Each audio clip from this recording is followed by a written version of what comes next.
Hello जी, नमस्कारम, सत श्री अकाल, आदाब। मैं दिव्या बड़े दिनों बाद आज आप सबके सामने फिर से एक कहानी लेके आई हूँ।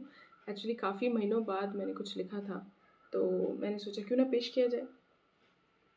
मैंने ना इस टॉपिक पे, इस विषय पे कभी कुछ लिखा नहीं, कभी एक्सप्लोर नहीं किया, तो सोचा एक बार इस पे ट्राई करती हूँ। और मुझे ये भी लगता है कि इस विषय को ना, इस मुद्दे को हम बहुत कम अपनी चर्चाओं में लाते हैं, हम बहुत कम इस पे बातें करते हैं। लेकिन महसूस उतना ही करते हैं, तो फिर बात करने से झिझकते क्यों हैं, राइट? आज की कहानी का नाम आपको आगे चलते-चलते पता चल ही जाएगा। मैं शुरू करती हूँ और आप मुझे बताइएगा कि आपको कैसी लगी। छुपा बैठा है वो हम सबके अंदर, जो महसूस तो होता है पर दिखाई नहीं देता। आओ बैठकर कुछ पल बातें करें इस पे। चाय पर सिर्फ चर्चा खुशियों की हो ये ज़रूरी तो नहीं। चाय की चुस्कियों के साथ-साथ थोड़ा गम भी तो बाँटा जा सकता है। मेरे कानों में कहीं दूर से किसी के हँसने की आवाज़ आके पड़ी। तब जाके मुझे महसूस हुआ कि मेरे अंदर हँसने की कोई ख़ास वजह बाकी ही नहीं थी। कुछ था मेरे अंदर मुद्दतों से जो मुझे रोक रहा था पूरे तरीके से खुश होने से। वो क्या था? काफ़ी सोचा मैंने, काफ़ी टटोला, ढूँढा अपने मन के अंदर जाके। तब जाके समझ आया कि दुःख का आलम मेरे अंदर छाया था। वो गम था जो रोक रहा था मुझको। वो गम था जो पीछे खींच रहा था मुझको। और ये गम आया कहाँ से था? खैर इसकी वजह तो कोई एक नहीं थी। मगर मसला ये था कि इस गम का करना क्या है? इसे ऐसे ही बढ़ने देना है या दबा के रखना है? इस गम में डूबते जाना है, इस गम को सीने से लगाना है। तो चलिए गले लगा के देखते हैं। कुछ देर गम में तुम भी मेरे साथ बैठो। बहने दो इसे अपनी रगों में, उतरने दो इसे अपने मन की सतह तक। कुछ गम के किस्से तुम मेरे साथ बांटो, कुछ अपने गम के हिस्से में तुम्हारे साथ बांटूंगी।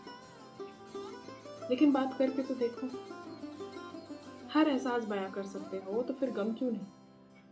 क्या हार जाओगे दुनिया की नजरों में अगर अपने दुख का जिक्र कहीं भी कर लोगे तो?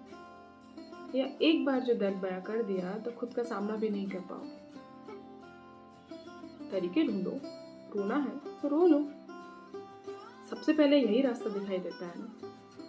पर हम में से आजकल ये रास्ता चुनते कितने लोग हैं? हम में से आजकल रोते कितने लोग हैं? रोना तो अब हम लोग को आता ही नहीं। दिल का दर्द इतना बढ़ चुका है कि कमबख्त आंसुओं के दाम भी अब महंगे हो चले हैं। तो अब करें क्या?